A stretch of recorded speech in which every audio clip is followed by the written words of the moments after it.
Nancy Gray here. This is the Confident Live Marketing Show. This is episode 63, and I'm excited to have Mike Allton here. How are you doing, Mike? Fantastic, Ian. How are you? I'm doing great. Well, apart from all the technology issues that I'm having. But, you know, it's always keeps you on your toes, doesn't it, when that happens? So, yeah, I'm excited to have you on because it's going to be talking about how to create a content marketing empire, because I know this is something that you've been blogging and creating content for such a long time, and you create it so consistently, don't you? So, yeah, I'm looking forward to getting a few tips from you.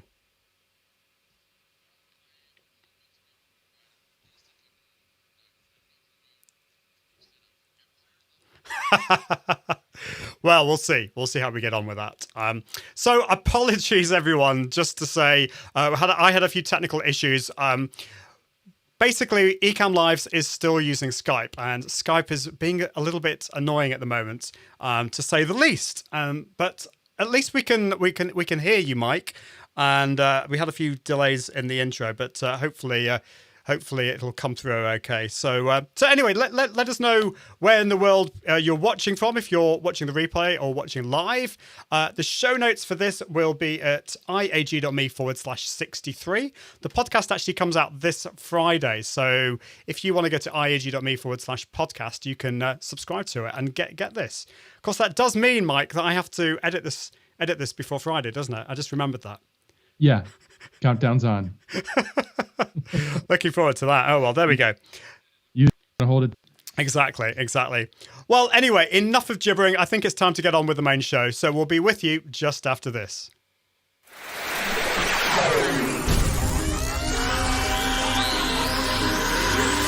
This is the Confident Live Marketing Podcast. Confident Live Marketing Podcast with Ian Anderson Gray, helping entrepreneurs level up their impact, authority, and profits through the power of live video.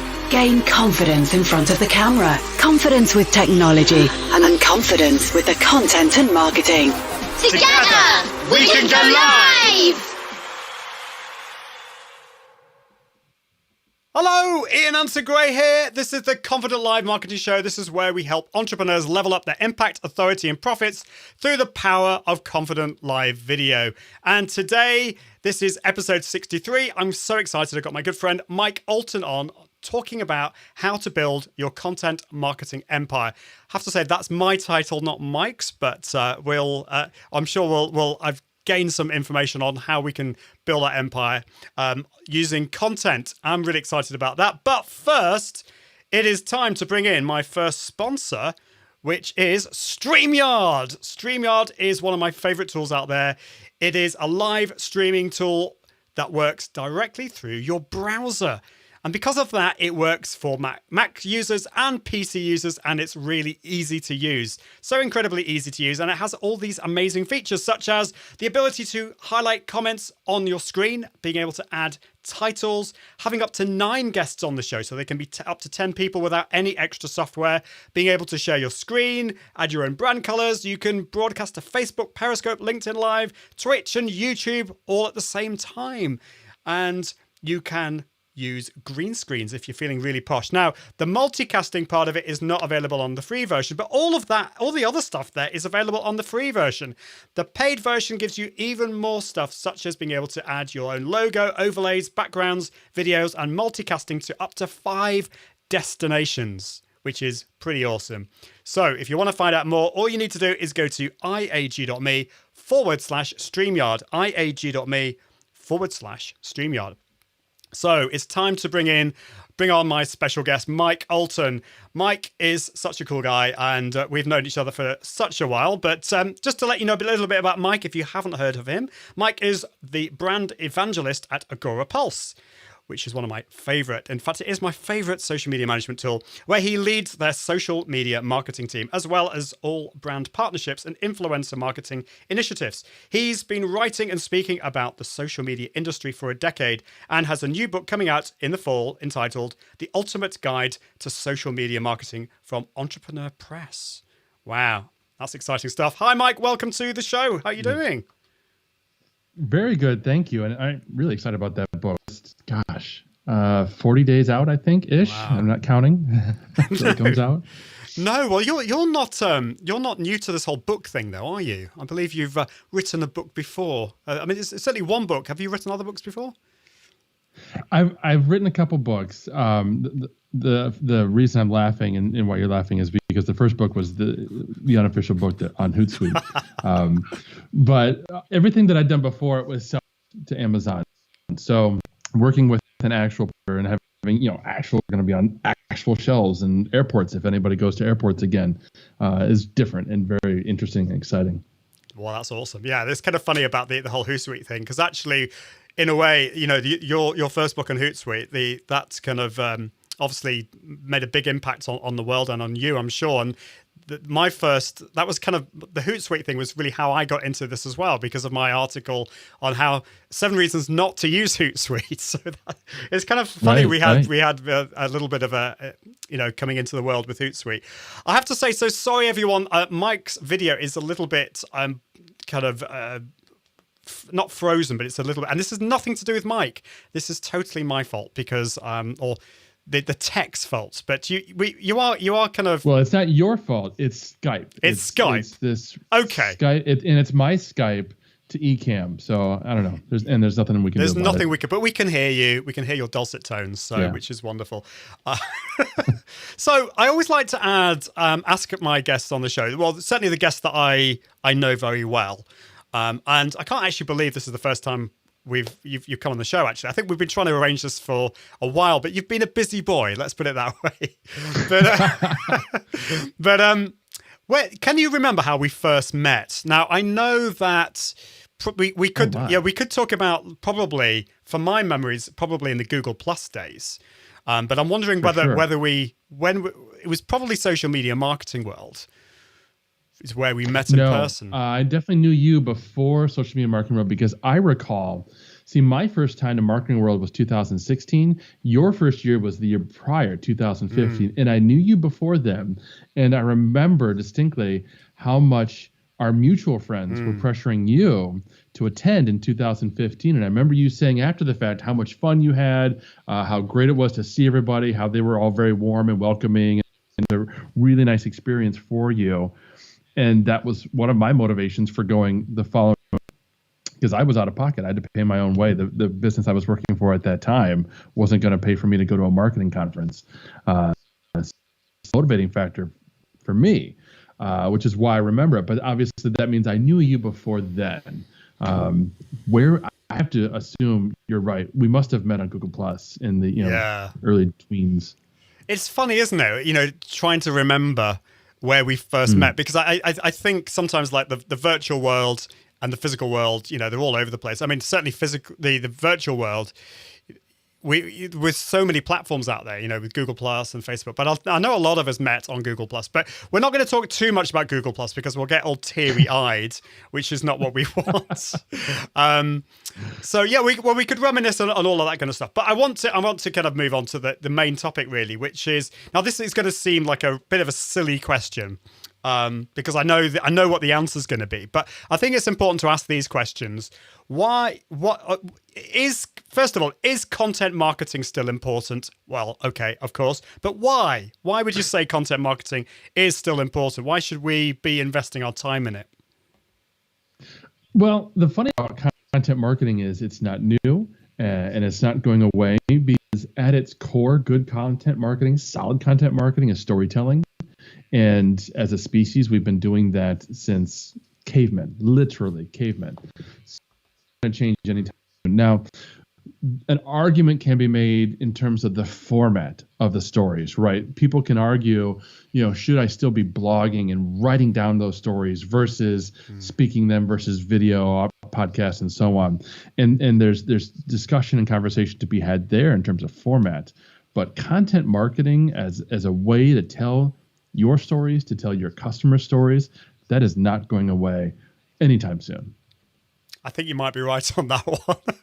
But I think it's important to ask the question. And of course, we tend to think that content marketing is this new thing, like apparently HubSpot invented it, or was that was inbound marketing? But yeah, we seem to think of it as a new thing. Joe Polizzi. Joe, we refer to Joe as Yeah. the father of content marketing, because I don't know if he literally coined the phrase, but he certainly propelled it to the forefront. Yeah. And that was, I mean, relatively new in the marketing sphere. That was, gosh, 6-8 years ago.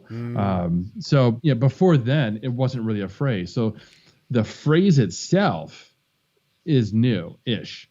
But yeah, the core of it, the real purpose of content marketing, that's not new. Yeah, no, I think you're right there, definitely. Just to say hello to some lovely people watching. Scott Ayres is here. He says Mike seems frozen, but I think that was a while ago, and he doesn't look frozen anymore. So Martin Buckland is here. He's moving around. Yeah, there we go.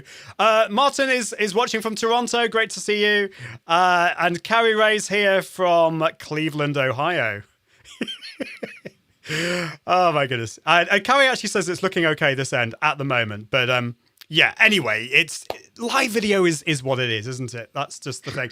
So a lot of people say that live video is king. Now, who coined that phrase? There's probably lots of people that coined that phrase, but you know, what about live video? Where do you see live video in the whole, if we're going to build a content marketing empire, where does live video fit into that, into the ecosystem? I want to ask you, first of all, does live video fit into your ecosystem anywhere, you know, and how important is it to you? But when we're considering where to, you know, where to put our importance on different aspects, whether it's blogging, podcasting, or live video, you know, what should be the deciding factor, and how do you see live video in all of that? Lots of questions there, but you know, take your pick.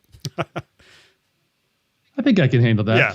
There are two ways that you can use live video to really build that empire, that you can leverage it. And you're doing both of them. I've really only done one of them. So you can first use live video as a way to create content exactly like you're doing right now. You can interview other people, and you can allow the guests to bring the information to you, to your show, to your content, to your audience. And that's extremely effective because, number one, you're allowing somebody else to really create the content for you. You don't have to imagine, research, write down, dream up, organize, structure, anything. You have to come up with some questions, but then you just feed them to your guests, exactly like you're doing to me right now, Ian, which is really great and it's effective. There's challenges there, to be sure. Tech aside, the bigger challenge for you as the owner of this content, as the owner of the show, is you have to bring a guest on who's going to do content for you without knowing exactly what they're going to say. So you have to try to preempt that a little bit with smart questions and make sure that you're bringing somebody on who's going to say something that's going to be worthwhile to you. Because the beauty of live video really isn't about the video that's live. It's about the content that you're creating through the live video. So after today, now you've got a video that exists as a recorded video on your YouTube channel, on your Facebook page, that you can repurpose into blog content, into podcast, and so on. So that content's got to live on. And for it to be worthwhile to your business, it's got to be related to your business. Hopefully it's got to hit some of those keyword phrases and some really important topics and categories and things that you really need to have in your own site's content in order to attract the kind of audience that you want to convert into a business purpose. All that said, it's a wonderful medium because video itself is interactive, it's engaging. When I'm speaking, every one of you that's watching me right now, you're not just hearing me, you're seeing me. You're hearing my voice, you're also seeing my facial expressions, my hand gestures, and so on. And you're making eye contact with me, hopefully, right? You're paying attention. Close out of the browser, another tab. Come over here, listen to me and Ian, because what I'm showing you right now is the power of video. You can come to my blog, and I love to write. That's my preferred medium, but I understand that it's limited. When you come to one of my blog posts and you're reading the text, it's very one-dimensional.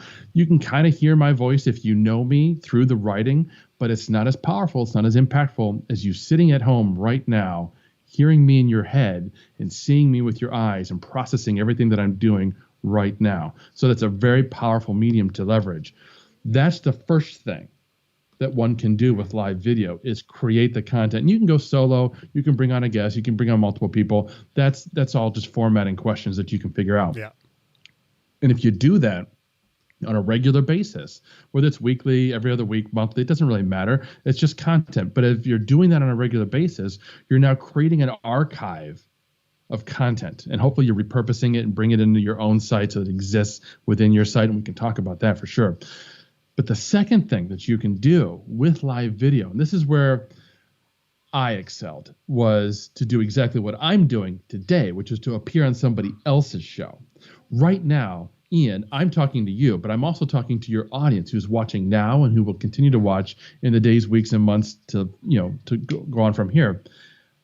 I couldn't have reached them by myself. They're not following me on Twitter. They're not following my Facebook page. They're not subscribed to my blog. They're subscribed to your channels.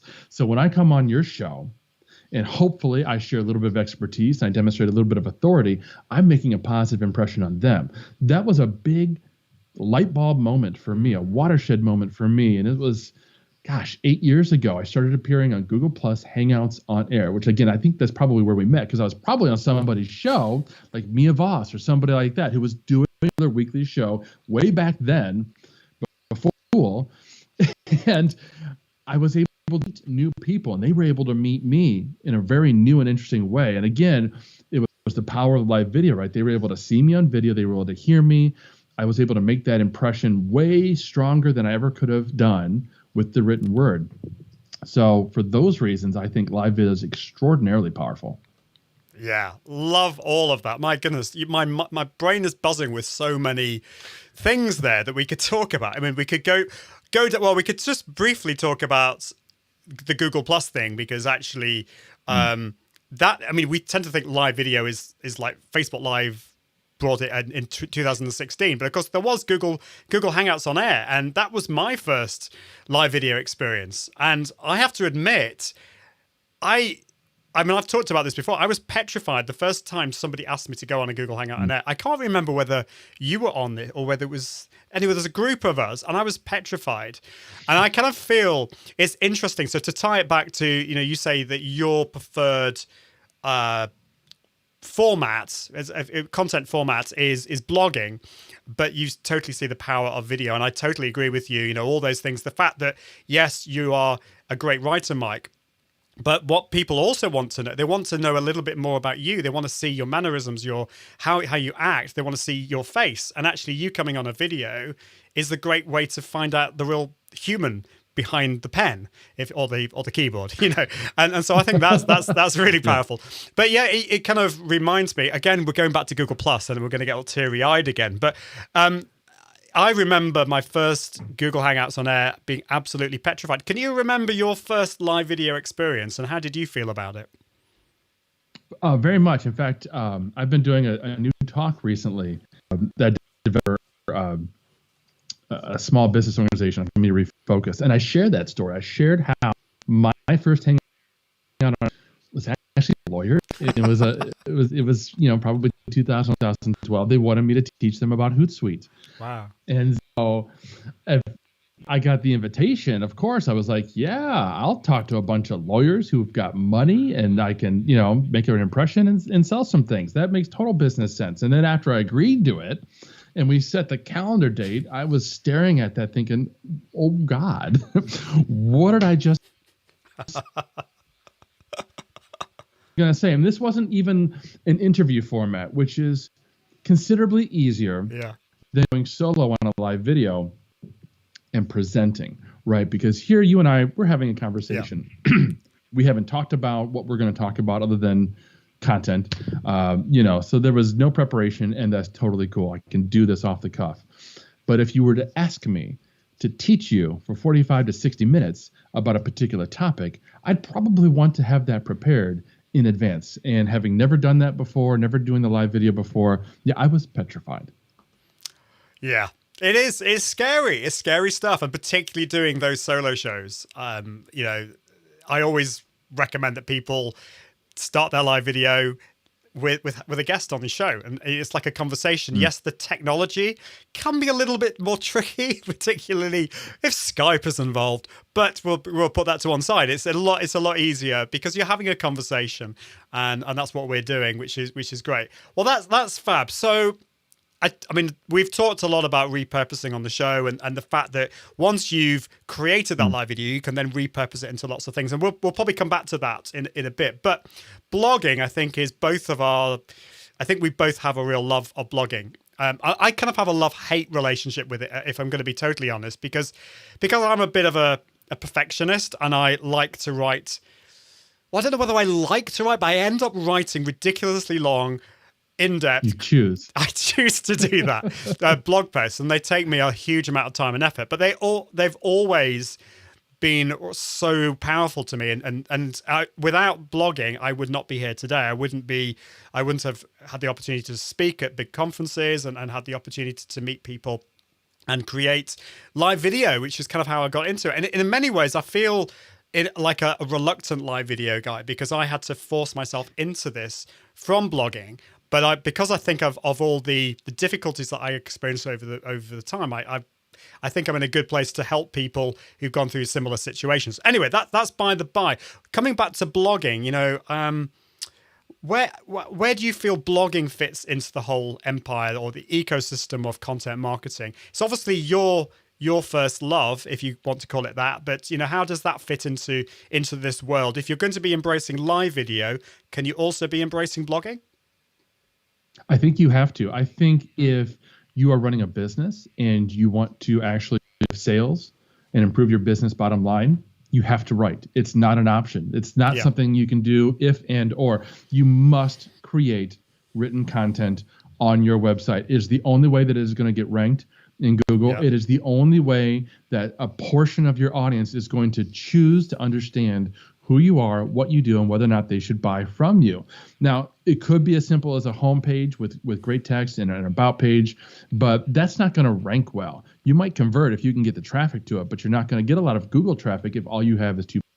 You need that written content to help educate Google on who you are and what you do, and to answer the kinds of questions that your target audience is asking. And this is the really critical point that I try to convey to my blogging students. You have to understand what it is that your target audience wants to know. What are their pain points? What are their goals? What are their problems? And you have to solve that through your content. Now, you can start with video.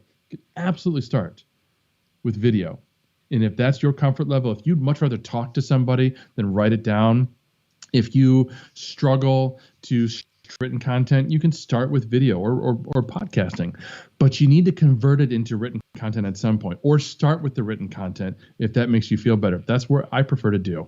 I like to research keywords. I like to think about the key topics that I would love to rank number one in Google for. Like in my case, it's how to start a blog. Perfect example for me. If somebody wants to know, how do I start blogging, or how do I start a blog, or how to start blogging? If those are the various things that they're searching, I want to be their number one search result. I want them to come to me because I want to help them with that. And I've got free content, I've got ebooks, and I've got products and services all arranged to help them with that journey. So that means I need to create content around that topic. And it's not just a short 250-word blog post. If I'm going to rank well, that means I have to create more content, better content than the competition. So again, it goes back to research. Come up with the phrase, do your homework. How many people are actually searching on that particular phrase? More than 500 or 1,000? Millions of people with a set of phrases where it's not too competitive, but there's actual search results. There's actual searches happening right from your target audience. And then you have to look at the competition, right? In my case, I love him, but I'm competing with Darren Rouse at Blogger and other people like that, right, who've been doing this for years. And they've got content out there, and they've got established authority, and they've got a lot of articles that are driving traffic that are related to that particular phrase.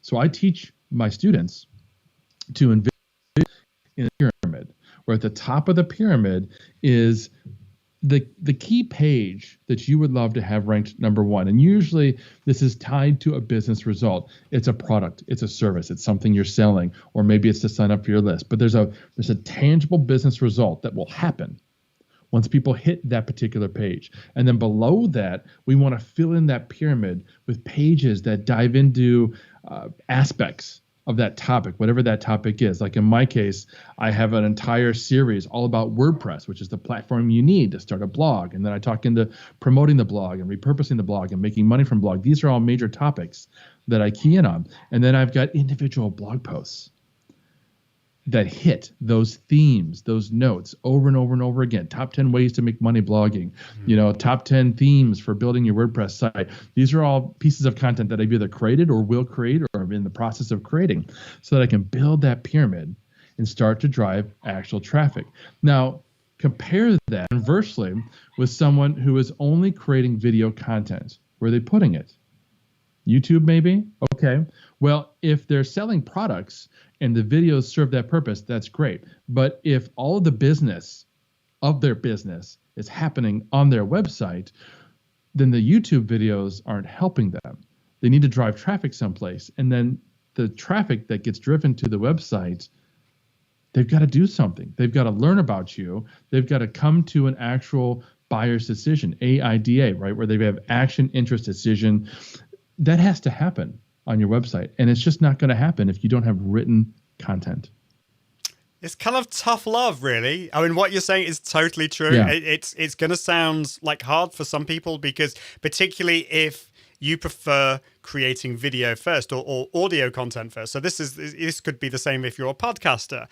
But the great thing about video is that you can use that as a starting point to then create content, blogging content. So you could use that as a starting one, but you absolutely need to do your research. You're so right.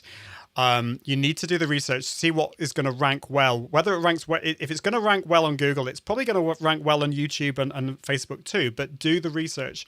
And then there's another kind of shocking thing, really. I mean, slightly tongue in cheek here, but not everyone likes watching video or live video. There are people out there that actually prefer reading. And so, and this is why I don't just do live shows. I turn this into a podcast because I know that some people prefer listening to watching and some people prefer to read. And so I create blog posts from these things too. So yeah, it's really important. And I love all the pyramid that you came up with and the idea of actually planning it all, because I mean, you are such a prolific writer, Mike, and I've always joked with you. I think, well, how on earth do you create this? And I've even joked that you must have clones working in the background. But I mean, I assume you would say to me, Mike, that it's down your consistency and your the fact that you're able to not just, if I say pump out content, that sounds like it's not good quality. It totally is fantastic quality. But you would say that that's down to planning and being strategic and all of that. I mean, how do you create all of that content so frequently and consistently? Yeah, there's two parts to it. The first is having that plan. So like we were talking about the pyramid, right? And for those of you watching because you want to learn more about live, great. So you want to leverage live video. So plug that into the content pyramid. The tier of your pyramid, and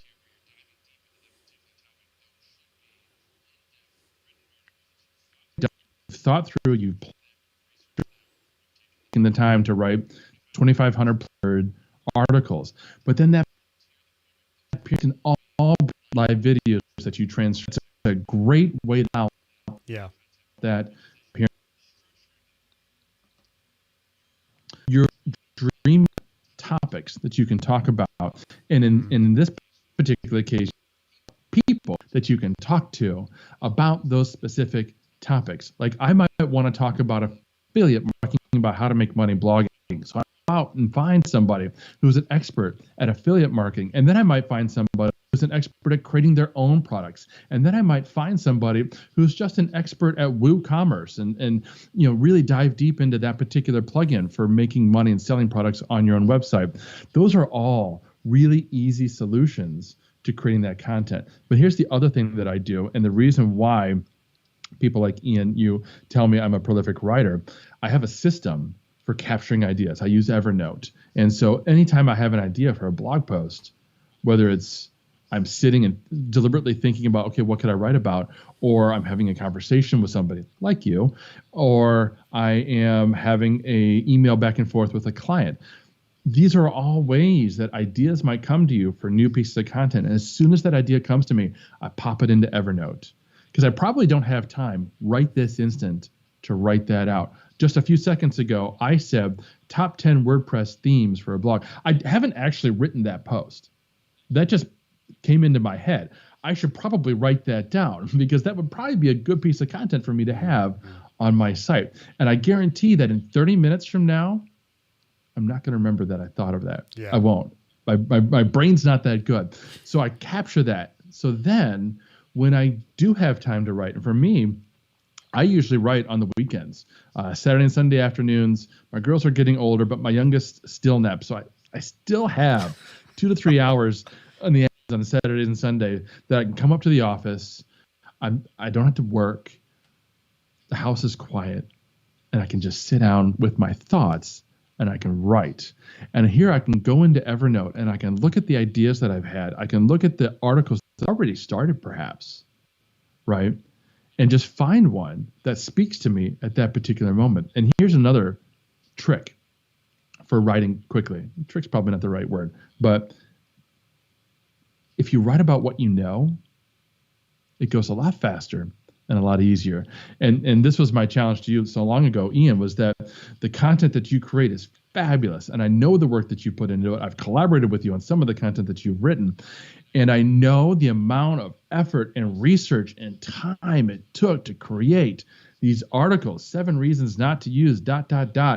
was massive. And you did it 3 times? I think you've done that particular approach, which is insane because I know how long these are.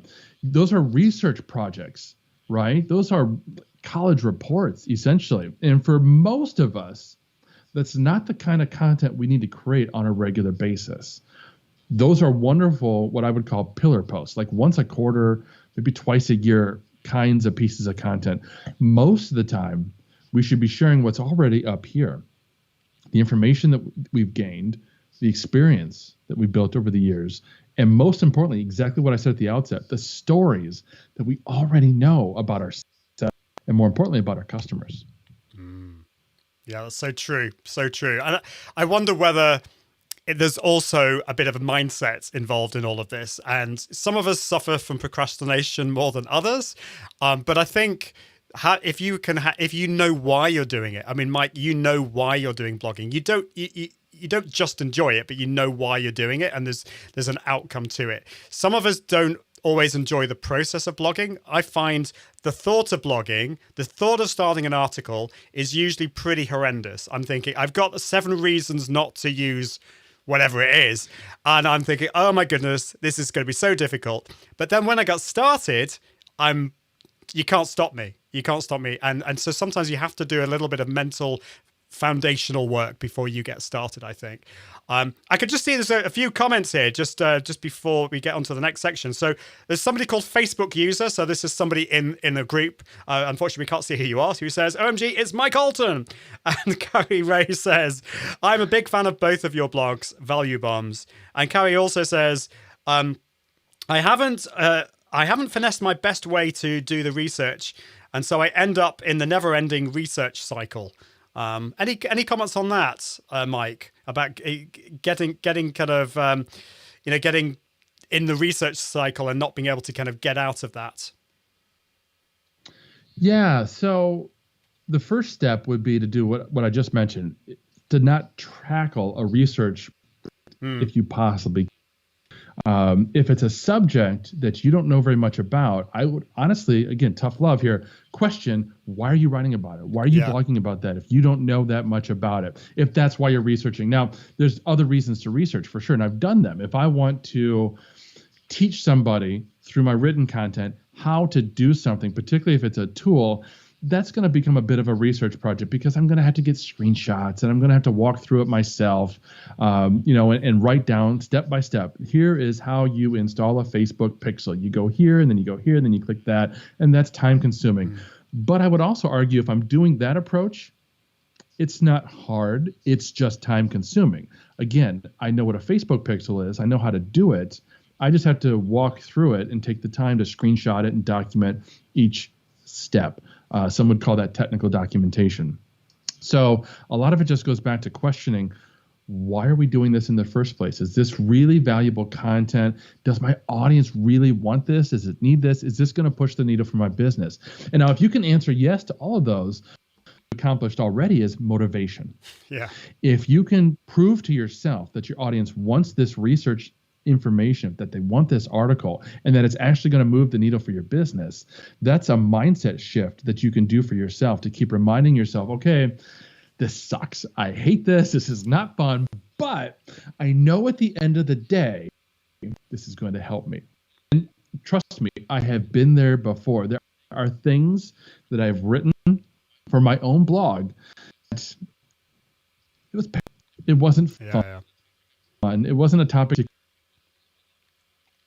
I needed to do homework and research or a lot of the technical documentation kind of thing. But I knew at the end of the day, it would be worth it. I've got an article where I went out and I figured out everything you needed to know about mentioning and tagging people on Facebook. And it was annoying, quite frankly, because the rules are different, the limits are different, the capabilities different, whether you're a page or a profile or a group. But I figured it all out and I documented it out. Now it's my number one organically searched piece of content on my site. People are searching every single day. How do I tag somebody on Facebook, or how many people can I mention on Facebook, and why? So that's driving business results for me. Yeah, that's the first. That's a mindset thing, right? The second thing then is, okay, we're at that point now. We've decided we have to do this. There's good business reason for it. Structure your content. Write yourself an outline. Okay, I know I need to cover everything there is to know about mentions and tagging on Facebook. Let me figure out in advance what I need to cover. I need to talk about profiles versus pages versus groups. I need to talk about mentions versus tags. I need to talk about posts versus images versus video. And I might want to talk about permissions and whether to block somebody and whether that has any impact on that. Think that through. Take 20, 30 minutes if you need to, and outline for yourself what it is that you want to cover. And now you have a map. You've got a blueprint. I'm just mixing all my metaphors here for everything that you want to cover in that particular article. So then you'll know when you're done. Maybe while you're going through that, you'll discover some other things. Those are rabbit holes. Try to avoid them. Make note of them, because those might be great follow-up posts, right? You might decide that, you know what, I didn't really get into events very much, but let's see how this research paper, how this article and blog post performs. And if it goes well, I can follow it up with another article about events or live videos or some other aspect. And you can certainly update it and that kind of thing down the road. So that's how I would approach that. I love that advice. It's so important. And yeah, that hard work, that horrendous hard work you had to do on that article has paid off. And you only needed to do it once, and now you're getting those hits every single day. And that's one of the amazing things about blogging, but also about video too. So, if you put in that hard work, it should pay off as long as you plan and you structure it. And I think all the stuff that you were talking about, structuring your blog posts, it's the same for live video too. I've just realized the time. This just shows you when you have fun with a friend, that time just rushes on. But it's time to bring on my second sponsor, which is Content 10X. So Content 10X have been sponsoring the show pretty much from the start. I love them. Amy Woods lives just down the road from me. She's a good friend of mine, and she is the founder of Content 10X. So the question is, this is actually very apt for this show. The question is, do you want to find ways to create more content? Well, if you go to Content 10X, you won't anymore once you've seen what they do. They are a specialist content repurposing agency. They can take one live stream or blog post, podcast or video and explode it into a plethora of new platform-specific on-brand content. So if they don't do all of this for you via their service, they can teach you how to do it. So if you go to content10x.com, they've also got a blog. They've got a blog, they've got a podcast, a book, and a toolkit. They're smart, responsive, creative, and effective. And if you want to take the stress out of content marketing, Content 10X are the people you want to go to. So all you need to do is go to content10x.com to find out more. So are you okay for time, Mike? I've just had a couple more questions, if that's all right with you. Yep, we're good. Is that okay? Cool. So just before we get on to a little bit more about content, your new role, I say new, it's not that new, your role at Agora Pulse. When did you join Agora Pulse? Was that last year? 2 years ago. Oh my goodness. At Marketing World. Wow. So it was 2018. Yeah. I landed in San Diego, and that was my first day on the job. It was actually I think the day before, or 2 days before World started, because we were doing those interviews at the Marriott with J29. So you did one of our interviews. Kim Garst was there doing those influencer interviews. Wow, that's it doesn't seem that long ago. We've got Dr. Joe North is here. Hello from Ripon in North Yorkshire. Great to see you, Joe. Hope you're doing well. So so Agora Pulse, if you haven't heard of Agora Pulse, I've talked about Agora Pulse many times on the show. It is a social media management tool. We talked about Hootsuite. I suppose Agora Pulse is a similar, well, it's not really a similar tool. It's a much better tool. I mean, I'm not just saying that because you're on the show, but I've been using Agora Pulse probably since 2015. And I actually have written 7 reasons not to use Agora Pulse, which looks at maybe why it isn't a good fit. But I actually found the article really hard to write because I love the tool. What's your role? I mean, tell us a little bit more about Agora Pulse briefly for people who haven't heard, and what's your role at Agora Pulse? I know I mentioned it a little bit at the start, but for people who don't know what a brand ambassador is and an evangelist. Evangelist, isn't that somebody who shares the gospel around the world? I suppose that's what you do with Agora Pulse. It's kind of what I do. Yeah. We made up the title, and my position has evolved quite a bit over the past 2 years, which is pretty cool and interesting. But yeah, for those who don't know, Agora Pulse is a social media management tool. It's a dashboard. So you can go into Agora Pulse, you can schedule content, you can publish content, you can monitor all the comments and direct messages that come at you from all these different channels. You can listen on channels, particularly like Twitter. I love giving this example. Like say you're a wedding photographer in San Diego.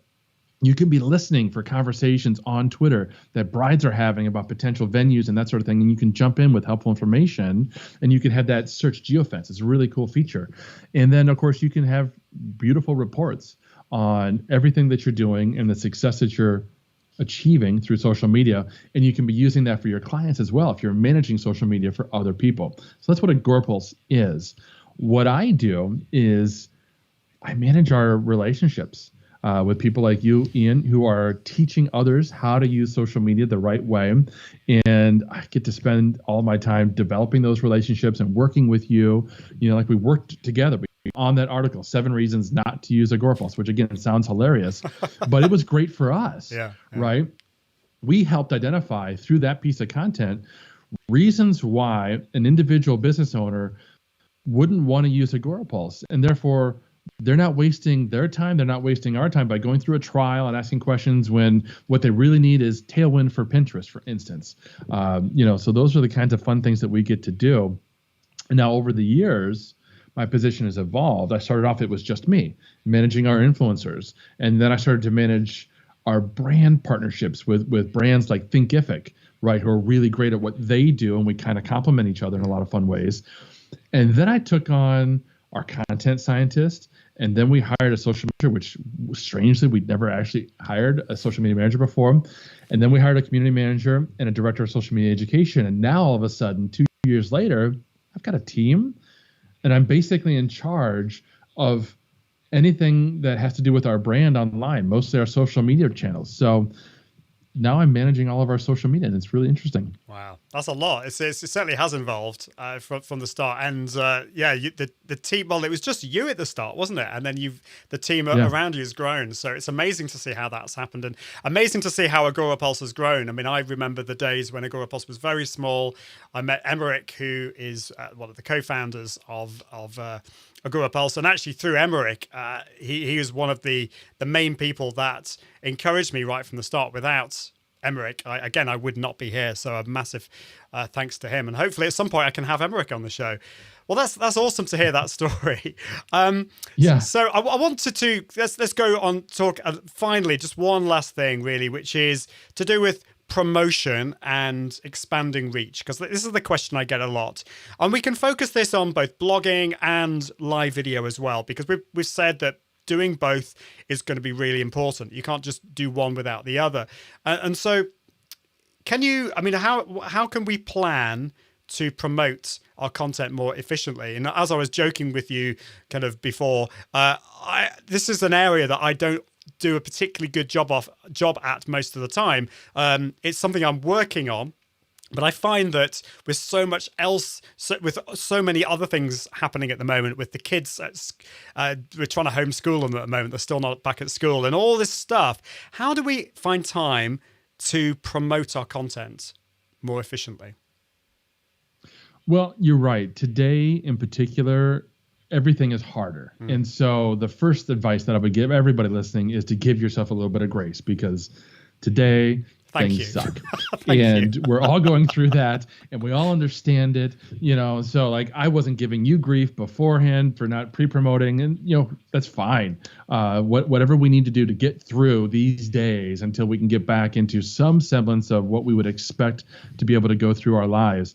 So there's that. But one of the challenges with choosing to do live video is understanding that the benefit of live video is that you've got an audience that you can engage with, that can ask questions and help form and shape and grow and build the content. So you don't want to lose sight of that fact, which means you do generally need to do some pre-promotion. If we just go live, if I were to go live this afternoon and not tell anybody, the odds of me actually having anybody attend live are about this big, because I don't usually go live. Now, if you are in the structured habit of going live at the exact same time every single week, and people have come to understand that, and you've developed a growing, your need to pre-promote goes down, but it doesn't go away, because we still want to let people know, and we don't want to interrupt their lives. We want them to be able to plan, oh, okay, Mike's going live Friday at noon with Ian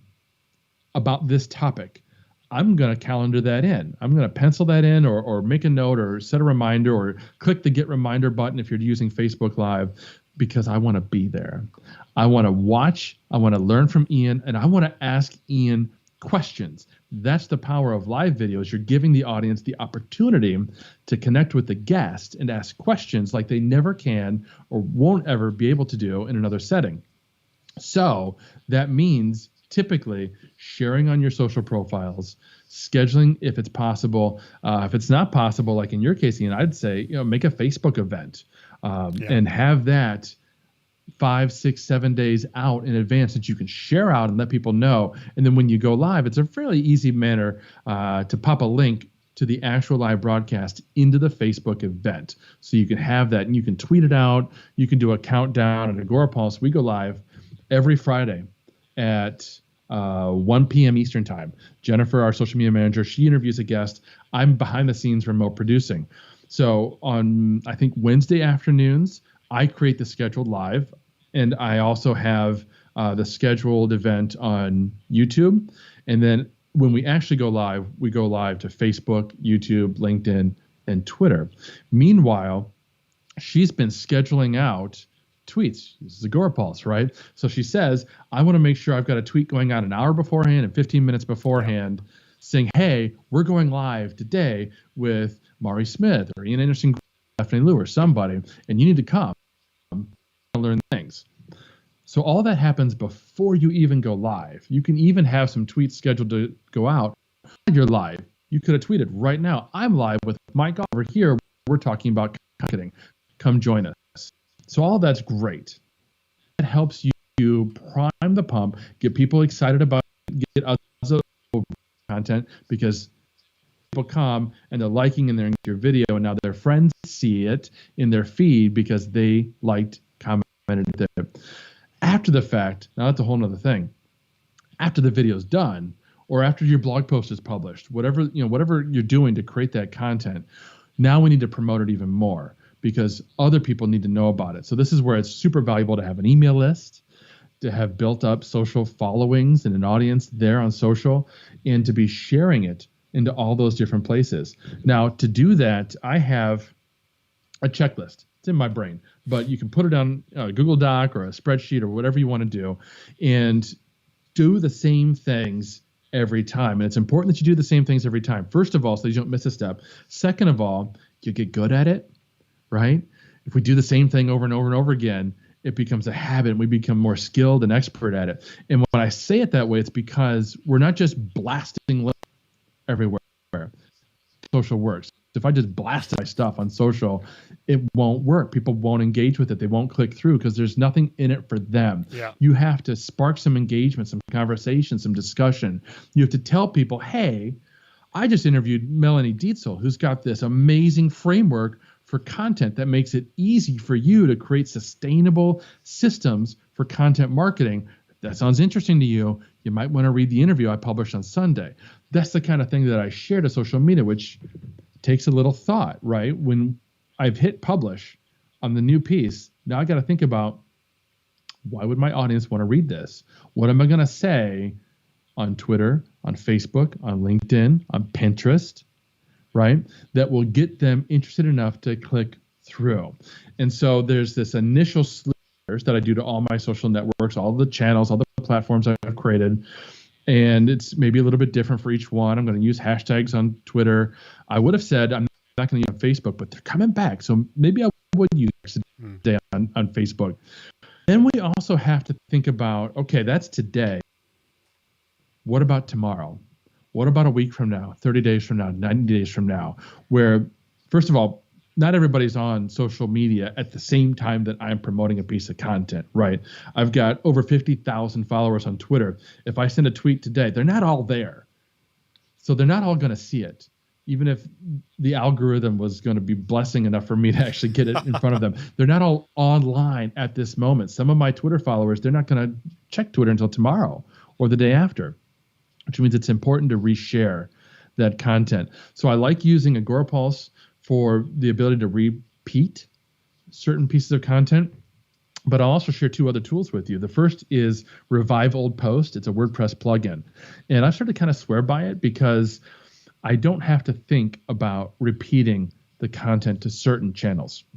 Revive Old Post will take any of your content on your site that you tell it it's okay to share again, that you basically say this is evergreen, and it'll reshare it to whatever profiles you select. Twitter's usually the best one for this particular purpose. I think I usually have set up my Twitter profiles, LinkedIn, and maybe a Facebook page where every once in a while it's sharing out content that I've previously published to those social channels, which is great. The other great tool is Missing Letter. With Missing Letter, I've got my RSS feed plugged in. So as soon as I publish content, like within an hour, I get an email from Missing Letter. The campaign is ready. So I click through and it has read the piece of content and it's driven a bunch of graphics and it's pulled quotes from a piece of content. It's now set up some different kinds of shares for the next 180 days or longer, right? I published an interview with Guy Kawasaki. It's going to pull out quotes from Guy right out of it, and it's going to create some graphics. And I can mix and match and use a different quote with a different kind of graphic template or whatever I want to do some different hashtags. And then now I've got that content going out over and over and over again. And it's refreshing the content. It's bringing it back to light in front of my audience.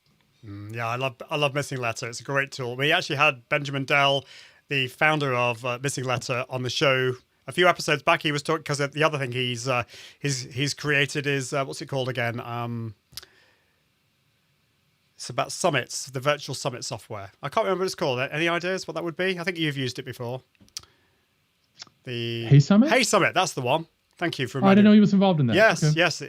Those are his two babies. So yes, definitely. Well, that's fabulous. Thank you so much. They're really, really amazing things there to help us. And yeah, I think you're right not to beat ourselves up too much at the moment. We can only do what we can do. Start off with small things. I'm a great believer in writing things down. So I've got it in Asana, but you don't need to use Asana. Just write it down as a checklist. And if you can only do a few things in your list, that's better than nothing, isn't it? I think you'd agree with that, Mike. Absolutely. And then just over time, build it up. Well, thank you, Mike. I think we should leave it there. But I mean, how can people find out more about you? Obviously, they can go to Agorapulse, but you do a few other things as well, don't you? I do have a few other hats. I have the social media hat, which is the blog that got me started. And I've got 360 Marketing Squad, which is my partnership with Jen Herman, Stephanie Lou, and Amanda Robinson. They're my co-authors for the book that we have coming out next month. But the easiest way to find me is Blogging Brute. I'm at bloggingbrute.com, Blogging Brute, all the socials. That's where I'm really talking about content marketing. So if you more about some of the topics we touched. Well, that's fab. Thank you, Mike. Thank you so much for coming on the show. It's been awesome to have you on, and we'll have you back once we've got the tech sorted out. So that'd be lovely. And Awesome. Yeah, that's great. Well, fabulous. Well, thank you so much, everybody. It's been great to be here. I'll be with you soon. We're going to be talking about quite a few extra things. We're going to have some other guests on the show as well once we've got the tech problems sorted. But until next time, I encourage you to level up your impact, authority, and profits through the power of confident live video. See you soon.